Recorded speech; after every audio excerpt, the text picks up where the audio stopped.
Bonjour à toutes, dans cette vidéo, je vais vous expliquer comment sortir du syndrome de la petite fille. Alors de quoi s'agit-il? Eh bien, c'est quand on est coincé dans cette peur, la peur de mal faire, la peur de déranger, la peur de gêner, la peur qu'on nous dise qu'on n'est pas à notre place, qu'on nous dise mais pour qui te prends-tu, ou qu'on nous fasse des reproches. Et il y a vraiment cette peur presque de l'autorité. Et on va être dans un comportement d'obéissance inconsciemment et on ne s'autorise pas à prendre notre place et notre rôle d'adulte. On n'arrive pas à prendre ce que j'appelle le leadership personnel et on est tout le temps là à se minimiser, à s'amoindrir, à s'excuser, presque à s'excuser d'exister. Donc ça suffit. À partir d'aujourd'hui, on va quitter ce mode de petite fille et on va incarner la femme charismatique, confiante, convaincante qui sommeille en nous, ok? Donc dites-moi en commentaire si vous êtes prête à quitter ce mode de petite fille. Vous me mettez en gros, oui je suis prête, yes c'est parti, I'm ready. Vous me faites péter les commentaires sous cette vidéo. Au passage, si vous n'êtes pas abonné à ma chaîne, si vous n'êtes toujours pas abonné à ma chaîne, inscrivez-vous tout de suite, abonnez-vous, cliquez sur la cloche de notification parce qu'il y a énormément de vidéos qui vont arriver, donc il faut absolument que vous soyez abonné. Alors le premier point à travailler, surtout à ne plus faire si vous voulez quitter ce syndrome de la petite fille, c'est d'arrêter absolument de ne pas assumer, de refuser lorsqu'on vous fait un compliment. Que ce soit lorsque vous avez fait une présentation au travail, que ce soit parce que vous avez fait un merveilleux dîner pour recevoir votre famille ou vos amis, que ce soit parce que vous avez mis une superbe robe, arrêtez de vous rabaisser parce que vous êtes gêné qu'on vous fasse un compliment. Alors peut-être que dans votre éducation, on ne vous faisait absolument pas de compliments, que c'est quelque chose que vous ne connaissez pas et que ça vous met extrêmement mal à l'aise, mais ça vous met dans une posture de dévalorisation et en plus c'est extrêmement gênant aussi pour la personne qui vous fait ce compliment. Imaginez qu'on vous dise « Waouh, ton dîner était vraiment excellent, bravo, ton rôti il était cuit à la perfection ». Et vous en face, si vous faites ce truc de petite fille gênée, imaginez ce que ça donne. Non, mais vraiment, c'était rien. Tu sais, j'ai toujours eu des facilités en cuisine. Ma mère m'a tout appris. Non, vraiment, ce rôti, c'est rien. Alors là, vous êtes dans un comportement où vous vous minimisez pour que l'autre se sente moins mal ou qu'il se sente moins nul, qu'il soit rassuré par rapport à vos compétences culinaires. En réalité, c'est pas ça que ça donne comme effet. Finalement, on se dit, bon, elle est pas si compétente que ça, c'est pas si génial que ça, finalement, ouais, en fait, c'est nul, ouais, en fait, t'es nul, quoi. Donc, c'est horrible. Et pour la personne qui a fait cet effort de vous faire ce compliment, parce que c'est pas simple, surtout dans la culture française, et on baigne dans une culture où les Français sont assez râleurs, etc. Et on va vite relever quand ça va pas, mais on va avoir assez de pudeur, on va avoir de la pudeur et des difficultés à dire que c'est super, que c'est génial, que c'est beau. Voilà, on n'est pas comme les Américains. Donc pour ça, cette personne qui vous fait ce compliment, elle fait cet effort d'aller vers vous, de vous dire des choses positives vous concernant, elle s'ouvre, elle s'exprime, elle s'ouvre émotionnellement. Elle est en train de vous dire que grâce à votre rôti, elle a pris du plaisir et vous finalement ce que vous faites c'est la rejeter, c'est rejeter son compliment en disant non mais c'est rien, comme si son compliment n'avait pas de valeur. Donc au lieu d'imaginer que en vous rabaissant, vous rassurez la personne, dites-vous que non, vous êtes en train de mettre un gros vent à la personne qui vous a fait ce compliment. C'est mal poli. Donc, assumez qu'on vous fasse un compliment, remerciez, c'est pas compliqué. Un petit merci, vous souriez, ou alors vous pouvez aussi dire je te remercie, c'est vrai que je me suis donné du mal, je te remercie, c'est vrai que je me suis vraiment appliquée en cuisine, je te remercie, je suis vraiment contente que ça t'ait plu. Et c'est tout, c'est pas grand-chose. Mais c'est important d'abord de prendre conscience que votre habitude de dire non, c'est rien, de vous minimiser, de vous rabaisser, de vous dévaloriser, c'est dévastateur. Pour vous, parce que vous envoyez une image de finalement une personne qui vaut pas grand-chose. Pour l'autre, parce que je dis je vais arrêter de lui faire des compliments, parce que chaque fois, elle me renvoie mon truc. Et vraiment non, il suffit d'avoir des phrases en tête. Dans l'accompagnement que j'ai, qui dure plusieurs mois, on travaille tous les paramètres, vous savez, pour le charisme, le langage corporel, l'argumentation, la négociation, la prise de parole, etc. Avoir de la répartie, savoir dire non, etc. Et parfois, ce sont simplement des petites phrases à travailler en fonction des situations, comme ce que je suis en train de vous expliquer. Voilà, la prochaine fois qu'on vous fait un compliment, préparez votre phrase aujourd'hui. Voilà, vous l'avez sous le coude. Ah bah je te remercie, ça me fait plaisir que ça t'ait plu. Ah bah je te remercie, ça me fait plaisir que tu trouves ma robe jolie. C'est rien. Mais comme vous l'avez dans la tête, vous l'avez travaillé en amont, elle ressortira beaucoup plus facilement dans l'instant. Même si vous êtes un petit peu chamboulé, de dire qu'est-ce que je réponds, qu'est-ce que je fais, est-ce que je fais comme d'habitude? Non, vous ne faites plus comme d'habitude. Non, vous arrêtez de vous rabaisser, vous acceptez le compliment. Avant de parler du deuxième point, je vous ai parlé de mon accompagnement qui dure plusieurs mois, sur lequel on travaille tous les paramètres du charisme. Si aujourd'hui, en regardant cette vidéo, ce que je vous raconte vous parle, vous êtes déterminé, et où là, Charline, je veux me transformer, j'en ai marre de me rabaisser, de me dévaloriser, de m'amoindrir, de ne pas avoir la vie à la hauteur de mes ambitions. Il est temps pour vous d'avancer. Et pour ça, je vous offre un bilan personnalisé. Vous pouvez simplement, en cliquant sur le lien dans la description de cette vidéo, avoir un appel téléphonique avec un membre de mon équipe. Vous faites le point sur votre situation. Vous allez voir exactement ce qui vous bloque, ce qui vous freine, et vous allez comprendre ce sur quoi vous devez travailler pour avancer. Ça va énormément vous aider.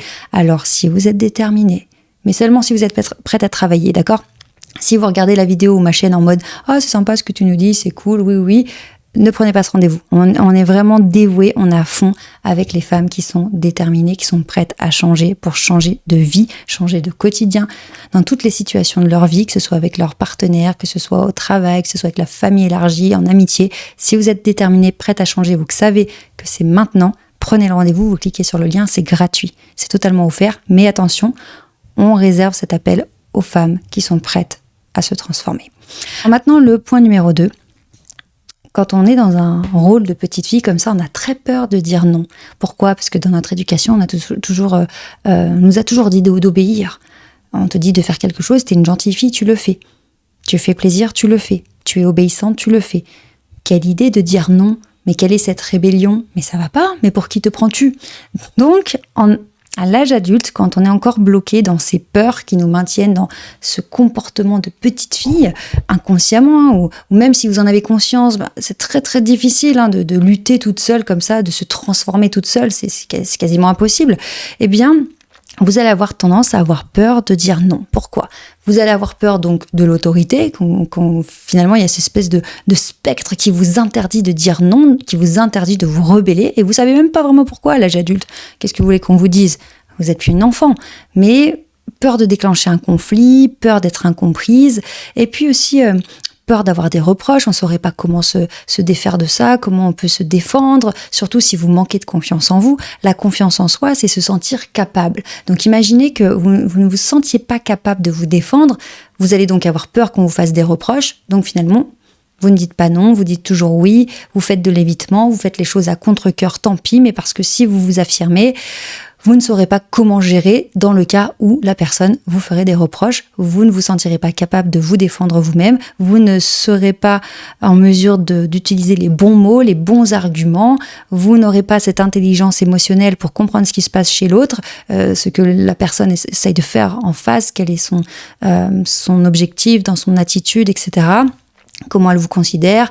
Et donc finalement, toutes ces informations, c'est trop. Il y a trop de choses que vous ne connaissez pas, donc on laisse tomber, on dit oui, on se soumet, on fait les choses à contre-cœur ou on fait de l'évitement, on fuit, on fait comme on peut, d'accord? Si c'est votre cas, ne culpabilisez pas, je suis passée par là, toutes les femmes que j'accompagne sont aussi passées par là, et c'est simplement un manque de technique, un manque de connaissances, un manque de socle interne. Le socle interne, c'est ce qu'il y a à l'intérieur de vous, votre confiance en vous, votre estime pour vous-même, votre force intérieure. Pour l'instant, c'est un petit peu fragile, d'accord? Donc l'idée, c'est vraiment de le construire jour après jour, de renforcer ce socle interne et que ça dégage une puissance extraordinaire et que vous vous sentiez enfin à votre place, légitime, crédible, forte et que plus rien ni personne ne puisse vous arrêter ni vous faire peur. Donc le deuxième point, c'est vraiment arrêter de dire non par peur d'avoir des reproches, mais par peur aussi de blesser l'autre.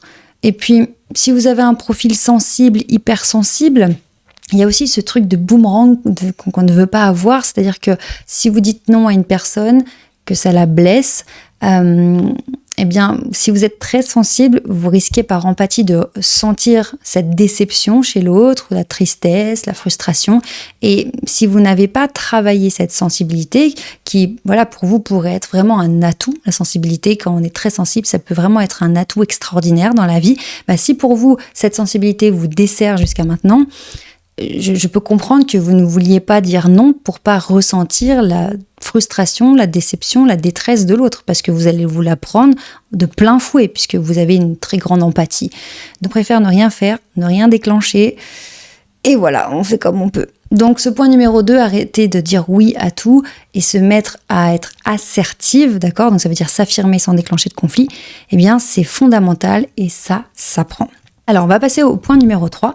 Et pour celles parmi vous qui ne sont pas encore assez sûres d'elles pour prendre un bilan personnalisé, si vous avez un petit peu peur, dites bon, je ne sais pas si j'en suis là, etc., je vous ai préparé un programme spécialement pour vous. C'est une immersion en ligne, donc vous vous inscrivez, vous cliquez sur les liens dans la description, ça dure 7 jours et chaque jour vous allez recevoir des vidéos inédites. Donc j'ai vraiment créé des vidéos spécialement pour ce programme, vous ne trouverez ces vidéos nulle part ailleurs et vous avez un workbook à côté pour faire des exercices en parallèle des vidéos. Et toute la semaine on est ensemble dans le groupe WhatsApp dédié à l'immersion et à la fin de la semaine je fais un petit zoom pour faire une petite clôture de l'immersion et vous allez voir que pendant une semaine vous allez vraiment entamer votre transformation. Okay. Donc soit vous dites ouais j'aimerais bien commencer à avancer mais bon voilà vous êtes un petit peu à tâtons, vous rentrez dans l'immersion, vous cliquez dans le lien, soit vous me regardez cette vidéo et vous êtes là, oui, Charline, je bois tes paroles, tu as raison, c'est maintenant, je dois évoluer, je dois transformer pour mon boulot, pour mon couple, pour mes enfants, pour ma vie, pour ma santé. Et là, vous prenez directement le rendez-vous pour faire le bilan personnalisé. Le troisième point à travailler absolument pour devenir cette femme charismatique et ne plus être dans le syndrome de la petite fille, eh bien, c'est absolument de prendre conscience de votre langage corporel. Puisque oui, on sait que les êtres humains se jaugent et communiquent énormément par le langage corporel, comme les animaux, et tout ce à quoi vous pensez instantanément se traduit corporellement. Donc, si vous êtes plutôt craintive, timide, vous n'êtes pas très à l'aise dans les interactions, que va-t-il se passer ? Votre corps va le montrer. Ça, on ne peut pas lutter, d'accord ? À part dans le cas où vous avez des techniques spécifiques comme moi je vous enseigne, où vous pouvez faire semblant le temps que ça se règle à l'intérieur et que tout s'aligne, sinon vous ne pouvez pas lutter, c'est plus fort que vous, c'est totalement inconscient. Vous allez lutter de 3 secondes, 5 secondes, et puis dès que la personne va vous parler, hop là, le naturel va revenir. Et donc, qu'est-ce que ça donne ? Eh bien, quand vous pensez que vous n'avez pas votre place, que vous n'êtes pas légitime, qu'on va vous faire des reproches, que les gens disent des choses intelligentes et que vous êtes incapable de tenir une conversation intelligente, eh bien, vous allez vous diminuer, prendre moins de place, avoir une gestuelle de petite fille, parfois une voix de petite fille. Alors vous allez peut-être me dire en commentaire, oui mais moi Charline j'ai une voix aiguë, c'est comme ça, je peux rien y faire. Je peux vous assurer que vous pouvez travailler votre voix et la rendre plus grave, donc plus charismatique, plus confiante. Bien sûr qu'à l'état naturel, chacune a sa voix de base, plus ou moins grave, plus ou moins aiguë, mais si elle est très aiguë, vous pouvez la travailler pour la faire redescendre, d'accord ? Parce que c'est une histoire de détente des cordes vocales, donc être détendu, plus vous avez confiance en vous, plus vous êtes détendu des cordes vocales, et aussi, surtout, de respiration. Plus vous êtes crispé, plus la respiration est serrée et rapide, et donc plus ça part dans les aigus. Plus vous êtes détendu, plus les muscles sont relâchés, plus l'air passe et plus vous aurez une voix grave. D'accord ? Donc ça se travaille aussi. Donc le langage corporel, donc c'est de la communication non verbale, mais aussi du langage paraverbal. Donc on en parlait juste ici, la voix. Tout ça, ce sont des paramètres qui montrent à quel niveau vous mettez le curseur entre je suis une petite fille, j'ai peur, je suis gênée, je suis timide, je veux pas vous déranger, pardon d'être intelligente, pardon d'avoir des ambitions, pardon de vouloir une superbe vie, pardon de vouloir emmener ma famille vers quelque chose d'extraordinaire. Ou alors, on monte le curseur et on dit oui, je suis une femme, je ne suis plus un enfant, donc j'assume. Certes, j'ai des vulnérabilités, ok, certes, j'ai une énergie féminine, alors qu'on est tout le temps en train de nous vanter l'énergie masculine, la force, il faut passer en force, il faut être des warriors, il faut travailler dur, il faut tenir le choc. Ok, non, on a aussi une énergie féminine, on est intelligente, on est ambitieuse, on sait qu'on mérite notre place, nous aussi, et on y va. Donc, pensez bien à prendre votre rendez-vous pour votre bilan personnalisé si vous sentez que c'est maintenant que vous avez besoin de faire le point, d'en discuter avec une personne qui est formée à ma méthode, qui est professionnelle, qui est bienveillante, qui va être à l'écoute. Si vous avez besoin de ce coup de boost, prenez tout de suite le bilan.